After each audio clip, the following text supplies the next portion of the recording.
Buenas tardes a todos, sean cordialmente bienvenidos a la tercera sesión de Emprende con Inteligencia Emocional. En este caso vamos a hablar ya de la inteligencia interpersonal, que es un concepto que deriva de la teoría de las inteligencias de Gardner, que básicamente es un tipo de inteligencia que junta a todas las inteligencias, ¿sí? Y por lo general nos faculta adaptarnos al entorno y a esa interacción con los demás o la interacción interpersonal y que esa interacción interpersonal sea de manera óptima, ¿sí? Entonces, deriva el concepto de inteligencia interpersonal de la teoría de la inteligencia o de las inteligencias múltiples de Gardner. Bueno, en cuanto a la inteligencia interpersonal, es aquella que nos explica el grado en el que somos capaces de hacernos una estimación aproximada sobre los estados mentales y los estados anímicos de los demás. Es decir, justamente conocer cuál va a ser la forma de actuar de esa persona dependiendo del contexto en el cual se está dando una situación determinada. Así entonces, alguien con una buena inteligencia interpersonal es capaz de captar por sobre todo las intenciones de los demás y por sobre todo sus sentimientos, sus emociones, ¿sí? Que pueden exteriorizar más o menos y saber qué información le falta a los demás y desde luego ya teniendo esa perspectiva general, entonces la interacción con las otras personas es mucho más adaptable, ¿sí? Y también puede predecir ciertos acontecimientos que se presentan en esa interacción, ¿sí? Es decir, al yo conocer más o menos cómo la persona va a actuar en un momento determinado, entonces ya yo puedo previsualizar eso o hacer esa previsualización y adaptar ya, por ejemplo, mi vocabulario o adaptar quizás el tono en el que voy a conversar con esa persona también y por sobre todo elegir una circunstancia en la cual esa persona también se sienta bien dentro de ese entorno, ¿sí? Por ello entonces la comunicación interpersonal es sumamente importante que nosotros tengamos ese conocimiento de las personas con quienes estamos rodeados a fin de que podamos nosotros mejorar justamente, vale la redundancia, esa interacción social. Entonces se llama comunicación interpersonal al intercambio de información que suelen darse entre las personas que comparten un espacio físico, es decir, que pueden cohabitar, ¿sí? Y por ende se ve la necesidad de emitir y recibir mensajes para normar u organizar la convivencia. Esto puede referirse en ámbitos diversos como ser el hogar, el trabajo, la calle, ¿sí? Básicamente, entonces, la comunicación interpersonal es la que se da entre dos o más personas que conviven o interactúan en un lugar o en un espacio físico determinado y que necesitan dar justamente eh, la comunicación o necesitan comunicarse, y ahí entra lo que tanto hablábamos en comunicación como emisor-receptor y el mensaje, ¿sí? Y el código del canal, todo lo referente a esa comunicación y todos los factores que intervienen dentro de esa comunicación interpersonal, siempre teniendo en cuenta que tenemos que hacerla en un lugar en el cual, por ejemplo, no existan tantas interferencias o nosotros no estar con el teléfono en la mano, por ejemplo, porque justamente esos factores de distracción hacen en muchas ocasiones que esa comunicación interpersonal sea mala o no se dé como necesitamos que se dé, justamente debido a esas interferencias que existen entre las personas que interactúan en esa comunicación, ¿sí?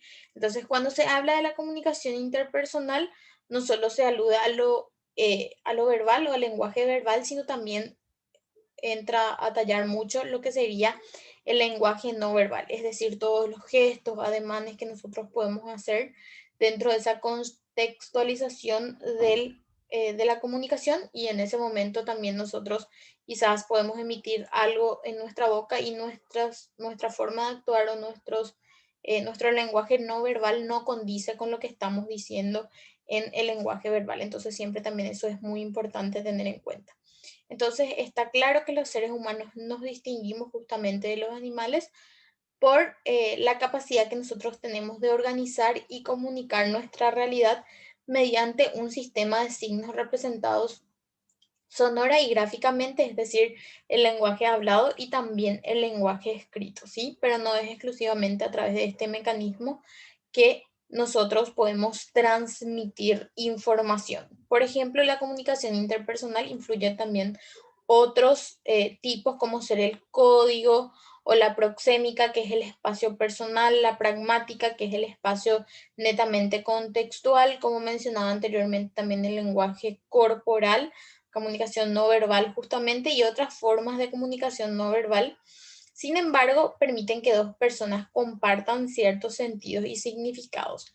También, dependiendo, existen personas con capacidades diferentes que también utilizan otros lenguajes para comunicarse, por ejemplo, el lenguaje de señas o el braille, que son métodos que utilizan ese tipo de personas para justamente hacer el proceso de comunicación, ¿sí? Entonces, muchas veces esta comunicación no verbal tiene lugar sin tomar en cuenta la conciencia, es decir, que nosotros de manera automática o sintomática, sin intencionalidad, expresamos nosotros siendo justamente emisores, y eso puede necesariamente influir dentro de esa comunicación, ¿sí? Para que el receptor reciba quizás un mensaje erróneo en caso de que no condiga nuestra comunicación verbal con nuestra comunicación no verbal. Entonces, de este modo entendemos por comunicación interpersonal al conjunto de las relaciones, ¿sí? De transmisión y codificación de información que se da entre dos o más personas dentro de un contexto en específico, ¿sí? O incluso también podemos decir que son las habilidades que una persona posee para lidiar dentro de esas relaciones que se dan en el contexto laboral, en el contexto familiar, ¿sí? Dependiendo básicamente de a qué tipo de relaciones interpersonales nos referimos. Entonces, por ejemplo, cuando decimos que alguien tiene pésimas relaciones interpersonales, queremos decir que se les hace difícil en cierto momento las situaciones comunicativas, o usualmente también salen mal librados de ellas, trátese en el ámbito de que se trate. O sea, es en ocasiones muy complicado dialogar con esa persona por justamente la falta de contextualización de esas relaciones interpersonales, ¿sí? Entonces, y aquí entra a tallar desde mi perspectiva, uno de los temas primordiales de este curso, que sería la conversación y la capacidad de manejar esas relaciones interpersonales.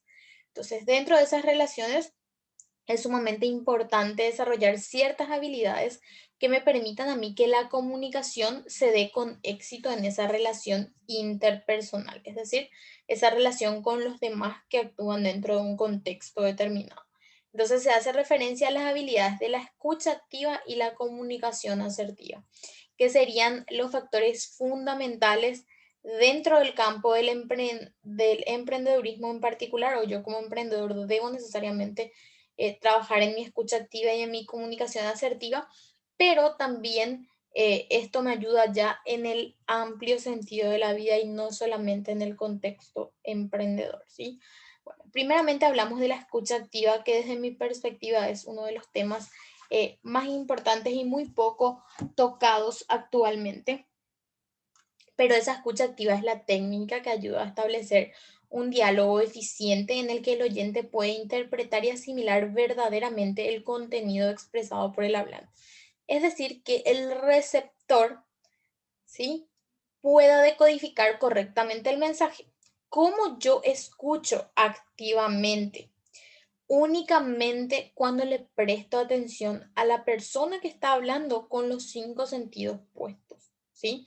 Es decir, con mi entera atención. Es la única forma en que a mí me permite hacer la escucha activa y poder descifrar correctamente ese mensaje.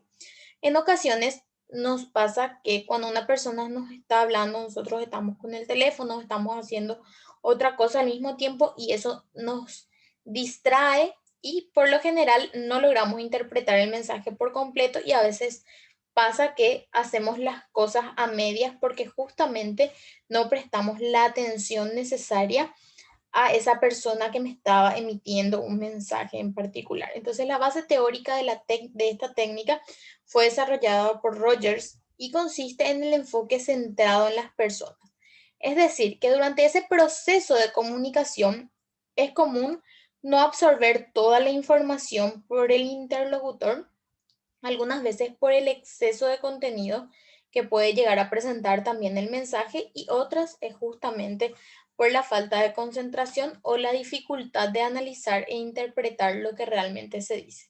De por allí también es tan importante que nosotros adquiramos el hábito de la lectura, porque la lectura nos permite ampliar nuestro vocabulario y también nos permite razonar mucho más rápido e interpretar ciertos fenómenos que se puedan presentar en nuestro contexto. Entonces es súper importante también ampliar la cantidad de libros o materiales o revistas científicas. Actualmente en Internet tenemos una diversidad inmensa de materiales que nos permiten justamente también ampliar nuestro vocabulario y nuestra base de lectura, que es súper importante también para trabajar en la interpretación y en la escucha activa.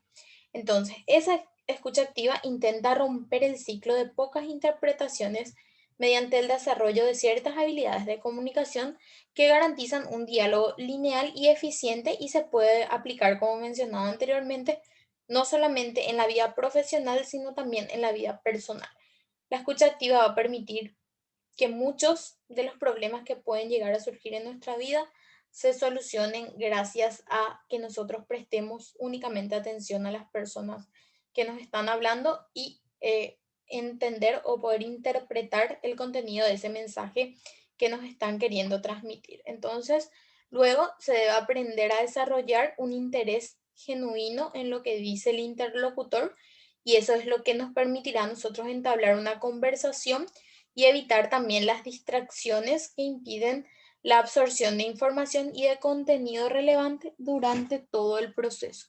Entonces, es sumamente importante que nosotros logremos esa escucha activa prestando la atención debida al, en este caso, emisor que está tratando de hacernos llegar un mensaje, y que nosotros tengamos la posibilidad de hacer una correcta interpretación del mensaje que nos está queriendo transmitir esa persona.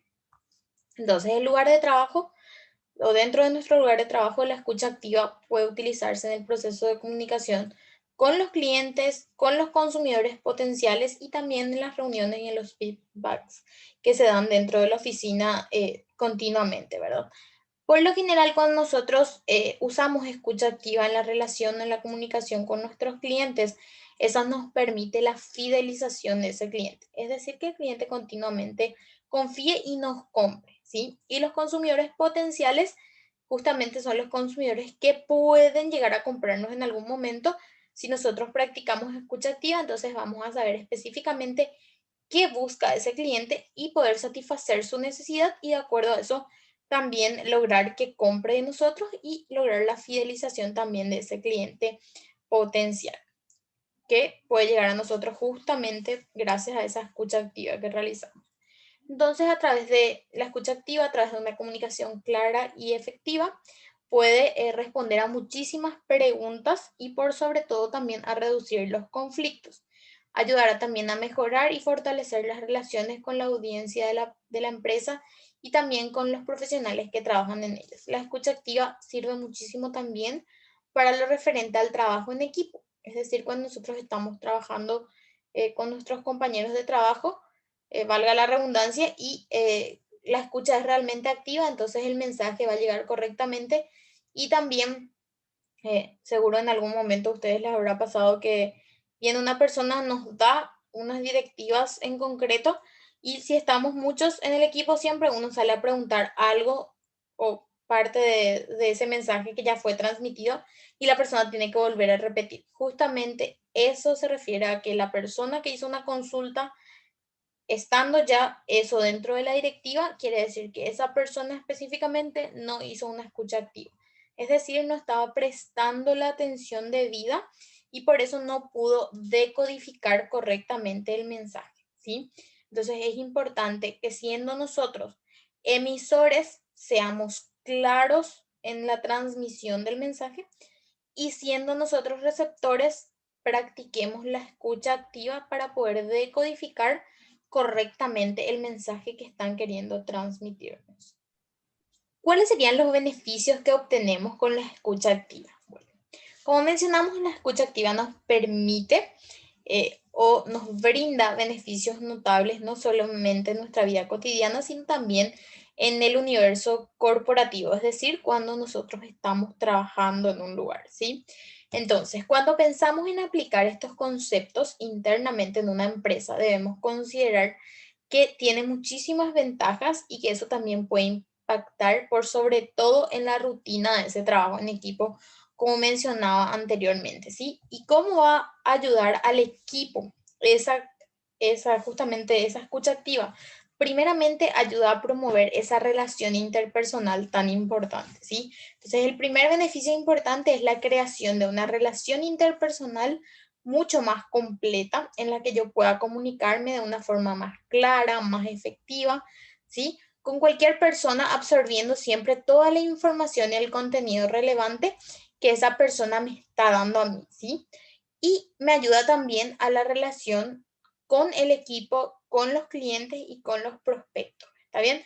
Es decir, con todas las personas que de algún modo pueden estar relacionadas con la empresa, ¿sí? Es decir, nuestros clientes reales, los clientes potenciales, es decir, el que me compra siempre, el que me puede llegar a comprar, con mi proveedor, ¿está bien? Entonces yo voy a tener una buena relación con toda esa estructura empresarial, ¿sí? También, aparte de eso, me genera confianza, una comunicación más efectiva, también puede generar una confianza entre las personas que están involucradas en esa conversación, en esa escucha activa. Y no es sorprender de que el intercambio de información y el interés genuino expresado por ambas partes optimicen la relación y también demuestren que el oyente a su vez está lo suficientemente preocupado como para prestarle atención y hacer las preguntas y ser consultivos durante el proceso de comunicación. Entonces, si nosotros estamos haciendo una escucha activa, también si tenemos alguna duda, entonces vamos a realizar las preguntas pertinentes y de ese modo también el emisor va a notar que nosotros le estamos prestando la atención debida o necesaria. En cuanto al resultado, ¿sí? Nosotros podemos tener ventas de productos, mucho más éxito en las ventas justamente de nuestros productos y en nuestros servicios. También esa escucha activa nos desarrolla la empatía que era tan importante y que conversábamos justamente en la sesión de ayer también. Y para desarrollar ese interés genuino en el otro, dice que se debe ejercitar por sobre todo la empatía, que en este sentido sería la escucha activa, ayuda a desarrollar justamente ese pensamiento empático y la capacidad de ponerse en el lugar de los demás gracias a una comunicación mucho más efectiva, ¿sí? Entonces, aprender a escucharnos mutuamente sin dejar que los problemas personales puedan llegar a interferir justamente en ese relacionamiento interpersonal y ponerse en la perspectiva del otro interlocutor es sin duda una de las maneras más efectivas de practicar la empatía. La escucha activa es parte de esa empatía justamente y la importancia de dejar los problemas personales de lado una vez que nosotros estamos justamente ante un problema quizás en el lugar de trabajo en particular. Entonces, reduce también los problemas organizacionales con una mayor empatía y comunicación mucho más clara. Es posible también que nosotros podamos reducir cualquier tipo de conflicto que se presente en la vida cotidiana o dentro también del equipo de trabajo en el cual nos estamos desempeñando. Entonces, después de todo, mientras más atención prestamos a un discurso, más información desde luego nosotros podemos absorber y también podemos generar menos malos entendidos que pueden llegar a suceder justamente a diario por la falta en ocasiones que nosotros tenemos de escucha activa. Pueden darse justamente esos problemas porque nosotros no sabemos escuchar y no estamos prestando tampoco atención a las directivas que nos están dando. También estimula el trabajo en equipo. El trabajo en equipo tiende justamente a fomentarse incluso durante el proceso de la escucha activa y esto se debe a que es posible mejorar las relaciones con los colegas, lo que permite realmente también hacer un trabajo de calidad sin estrés y tampoco que existan desacuerdos justamente en ese equipo de trabajo en el cual nos estamos desempeñando. Así también aumentar la sensación de seguridad. Y esto es sumamente importante porque al mejorar la absorción de información y contenidos de interés, es posible tener mucho más seguridad en las acciones del trabajo y por sobre todo también optimizar los resultados y aumentar el rendimiento. Es decir, si nosotros nos sentimos justamente escuchados activamente, nosotros nos sentimos más seguros y como parte de ese equipo, y eso nos ayuda a obtener también muy buenos resultados y aumenta el rendimiento del equipo. Y también hablamos de ofrecer una información relevante. Durante un diálogo nosotros podemos presentar mucha información, datos, hechos que acontecen en un momento en concreto o cuando estamos analizando un problema en particular. Y desafortunadamente es posible que en ocasiones nosotros no podamos absorber mucho de lo que se está diciendo, ¿sí? ¿Y por qué? Porque tenemos por lo general tendemos o tenemos la mala costumbre de no concentrarnos cuando la persona nos está hablando. Entonces, si nosotros practicamos la escucha activa, vamos a absorber mucho más y esa información va a ser súper relevante y vamos a poder, por sobre todo, aplicar justamente esa información en nuestra vida cotidiana, mejorando así nuestras relaciones interpersonales y logrando el éxito, no solamente en la vida profesional, sino también en la vida personal. Entonces, esto es útil para la comunicación interna, para la gestión de los empleados y también para el proceso de retroalimentación.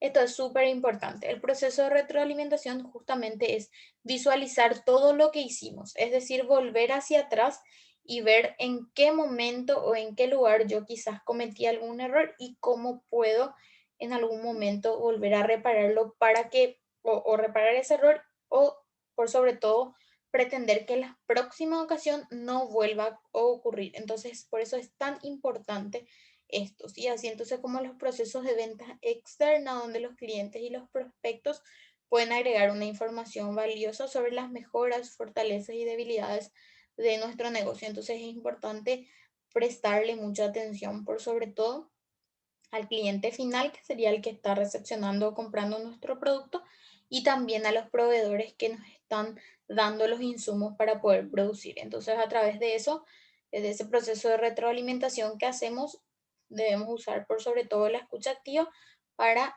permitirnos mejorar en las próximas interacciones que tengamos. Entonces, un buen profesional podrá siempre aprovechar estratégicamente esta información, asegurando siempre el mejor desempeño de su organización, ¿sí?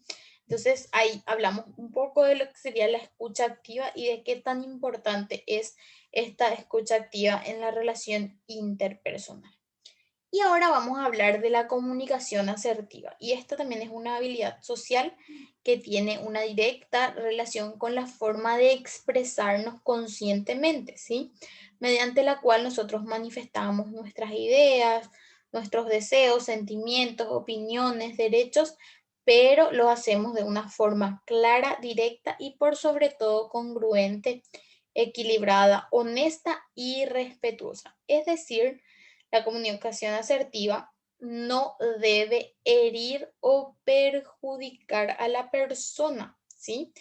Y por sobre todo, nosotros lo que tenemos que hacer, lo que tenemos que obtener es justamente la autoconfianza. Es decir, que nosotros podamos expresarnos correctamente frente a esa persona, pero sin herir sus sentimientos o sin perjudicarle a esa persona. Entonces, otros estilos de comunicación podrían ser el estilo pasivo, el estilo agresivo o incluso el pasivo agresivo, que se fundamenta en ideas erróneas, no aceptando las limitaciones o no respetando a las personas, a las demás personas que están dentro de ese contexto. Y estas por lo general suelen ser muy poco eficaces. Entonces es importante que nosotros podamos trabajar en una comunicación asertiva.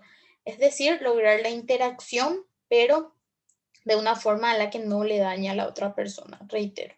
Entonces, así las personas con un estilo pasivo en su comunicación e interacción social se suelen caracterizar por ser sumisos, por ser pasivos, por acomodarse a las circunstancias, ¿sí? Y relegando siempre sus propios intereses, sentimientos, deseos, opiniones, ¿sí?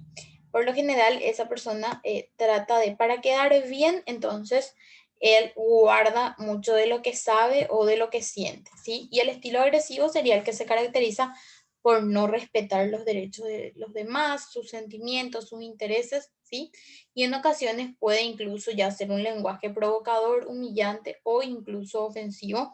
Siempre nos encontramos con ese tipo de personas dentro del ámbito en el cual nosotros nos desempeñamos. Entonces, lo que buscamos es un estilo de comunicación asertiva que será útil y funcional para que nosotros podamos hacer valer nuestros derechos, poder también manejar los conflictos, poder conducir a situaciones de negociación con habilidad y establecer por sobre todo esas conversaciones con las diferentes personas o en diferentes contextos, ¿verdad? Y que siempre quedemos bien y que también nosotros podamos expresar lo que sentimos o lo que creemos que podría ser nuestra opinión para hacerlo mucho más claro, ¿verdad? O sea, que podamos dar nuestra opinión, pero que lo hagamos también en un lenguaje en que la otra persona no se sienta ofendida ni se sienta mal por lo que nosotros le estamos expresando, ¿sí? Entonces, esta comunicación o este estilo de comunicación asertiva favorece el proceso de toma de decisiones o de solicitar los cambios de conducta a otras personas sin ser por sobre todo directos con lo que nosotros queremos expresar y sin ofender y también tener los riesgos totalmente calculados. Es decir, que nosotros podamos tomar las decisiones y cambiar o solicitar el cambio de la conducta de alguna persona, pero sin herirle. Está bien, o sea, podemos decirle que necesita o hacerle entender hasta cierto punto también cuál es su error, pero de una forma a que la persona no se sienta ni humillada, ¿verdad? Ni tampoco se sienta justamente mal porque quizás está en un error, ¿verdad? O sea, hacerle entender, pero de una forma correcta y con un buen lenguaje, por sobre todo con un lenguaje empático, ¿sí? Entonces la asertividad parte de la premisa de que todos tenemos unos derechos asertivos y acá podemos ver algunos de ellos que son, por ejemplo, el derecho a cometer algún error y a equivocarnos, también el derecho a aceptar los sentimientos nuestros propios y también los sentimientos ajenos, el derecho a tener nuestra propia opinión, nuestras creencias, también el convencimiento, ¿sí? También los derechos a criticar y a protestar en caso de que un trato determinado sea injusto, también el derecho a reprochar el comportamiento de otras personas, también el derecho a interrumpir y a pedir una aclaración en caso de que, por ejemplo, nos estén juzgando de algo que nosotros no cometimos, también el derecho a intentar un cambio de derecho, a pedir ayuda, también a ignorar a los demás, el derecho a decir no, que es algo que también yo veo que debemos trabajarlo bastante, ¿sí? Algunas veces por quedar bien decimos sí, pero realmente también tenemos el derecho de decir no. El derecho a no responsabilizarnos también con los problemas de las otras personas, el derecho a cambiar lo que no nos resulta quizás desde nuestra perspectiva satisfactoria, el derecho también a responder y si yo considero que no es el momento, también tengo el derecho a no responder, ¿sí? A rechazar también las peticiones que nos puedan hacer sin nosotros sentirnos culpables o sentirnos egoístas por hacer eso, también el derecho a no justificarnos ante los demás y también el derecho a cambiar la opinión, la idea o las líneas de acción y también el derecho a pedir lo que se quiere. Es decir, yo también, si considero que necesito o si considero que soy parte de un aumento salarial, por ejemplo, una reconsideración salarial, bueno, pues yo puedo plantear eso sin tener justamente el miedo, ¿sí? A plantear eso en un momento en concreto, porque suele pasar eso. ¿Cuáles serían entonces algunos consejos para relacionarse de forma asertiva? Asertiva dentro de un contexto, podemos ver también que cuando nos vamos a enfrentar a un problema, nos enfrentemos realmente al problema y no enfrentarnos a la persona, ¿sí? Es decir, sacar a la persona del problema y atacar solamente el problema, ¿sí? No atacar a la persona. También tratar de ser lo más específico posible y no ser tan general, porque eso también puede traer consecuencias. No dar también excesivas explicaciones, no disculparse más de lo que no sea necesario, no juzgar a los demás o a uno mismo por quien es y ser por sobre todo empático y saber reconocer tanto mis virtudes como también mis defectos. Hay dos técnicas de comunicación asertiva. Primera sería la técnica del disco rayado, que es muy eficiente para resistir todo lo que tenga que ver con manipulación, ¿sí? Y por sobre todo defender nuestro punto de vista o la decisión que nosotros tomamos anteriormente. Consiste primeramente en la repetición tranquila pero constante de una frase o idea que exprese por sobre todo algo que nosotros tenemos claramente definido o el objetivo que tenemos, ¿sí? Entonces nos permite por sobre todo insistir en nuestros legítimos deseos sin caer en trampas verbales, ¿sí? O artimañas que puedan usar también el interlocutor o ser manipulada por ese interlocutor y sin dejarnos también desviar del tema que nos importa. Es decir, eh, en determinados momentos de esa interacción interpersonal, nosotros volver a repetir claramente qué es lo que nosotros buscamos en ese momento, ¿sí? Para que la persona también pueda entender que por más de que nos esté quizás dando muchas vueltas, nosotros seguimos conscientes y seguimos por sobre todo enmarcados en lo que pensamos, ¿sí?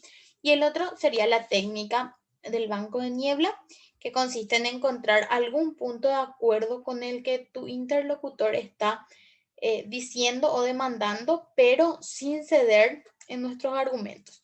Pues también tenemos, por lo general, motivos para mantenernos firmes. Entonces se trata de una apariencia de ceder terreno, respetando al otro, pero sin cederlo realmente, ya que en el fondo también se dejan claro que no se va a cambiar justamente esa postura, ¿sí? Entonces nosotros vamos también dentro de un punto determinado diciendo lo que pensamos concretamente y que esa persona puede interpretar también que nosotros no vamos a ceder en nuestros argumentos, pero que justamente tenemos también algo firme que sustenta ese argumento.